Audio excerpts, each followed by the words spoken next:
Big Dom, arguably the greatest centre-back on EGN, and this season he has proved his worth yet again. Season 15 saw him tally 23 clean sheets with only one loss in 30 games, while Season 16 saw 24, with Big Dom topping the clean sheets table and winning AVPL twice in a row. And finally, this AVPL season once again saw Big Dom come first, with 18 clean sheets in 30 games, equal with his counterpart Kotze. So let's take a look at the build and the skill tree, the players around him, and the factors that have made him so unplayable as a centre back. Contrary to many centre-backs opting to go shorter this FIFA, Big Dom has instead gone 6'5". And as for the weight, Big Dom has decided to go as a sturdy 174 pounds. He a thick boy. Moving on to the skill tree, and again, you see a lot of differences to non-comp or low division builds. Against some of the best pro clubs players, Big Dom has maxed out acceleration and sprint speed. This way, he's able to be very tall whilst also being extremely fast. And being as this FIFA, you're able to catch up to attackers a lot easier.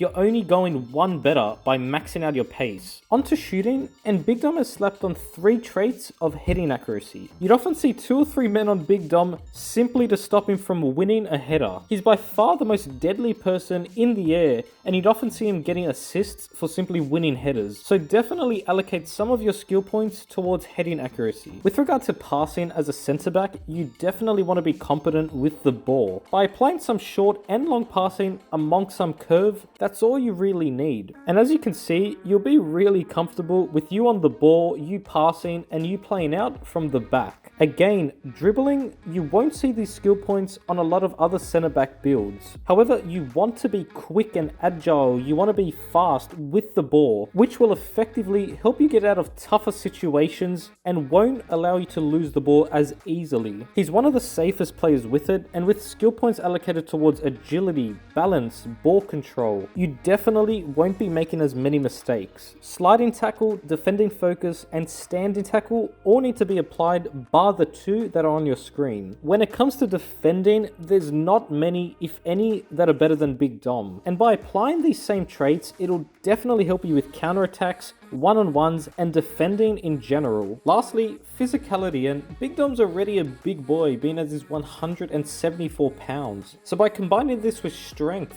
jumping, stamina, it's going to make life very tough for attackers from minute 0 to 90. You're going to be out-strengthening them, bodying them all game, they're not going to be able to get past you, and yeah, it's just going to be pretty OP. To cap off, I did want to mention Ilzuri's season and their players in general. Ilzuri had actually started extremely slow. They were outside of the top 4. Big Dom in his defense, they weren't even near the first spot on clean sheets. However, the business end of the season is where you just saw Ilzuri explode. They had recorded the biggest scoreline in a preliminary final, beating Ozone 7-0. Yeah, we had a lot of fun commentating that. Question whether Ilzuri will stick with it, will attack, or will sit back, and I think we've gotten our answer here. Oh! What a goal! Oh my God!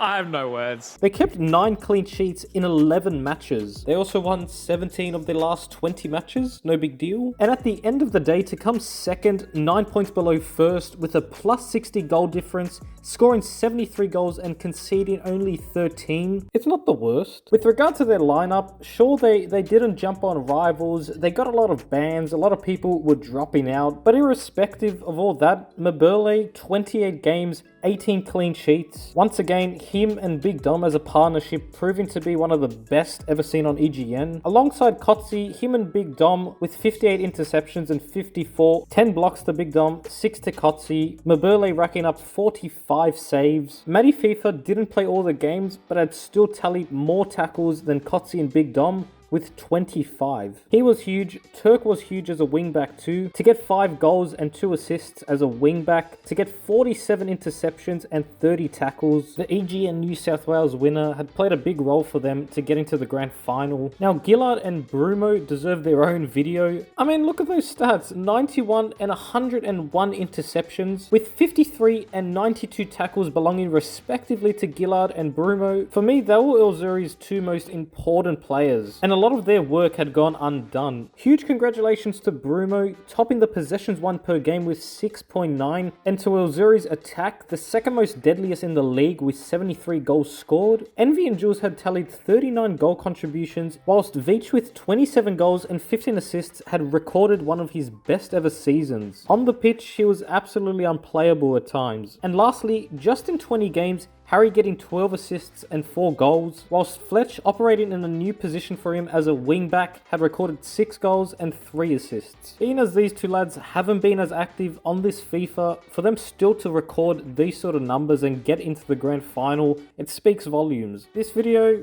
obviously dedicated to the brilliance of Big Dom, however he could not have done it without his teammates, and I reckon it'll be interesting to see what happens to Ilzuri in the future, you know, whether they'll compete or not, whether they'll be in AVPL, we'll just have to wait and see.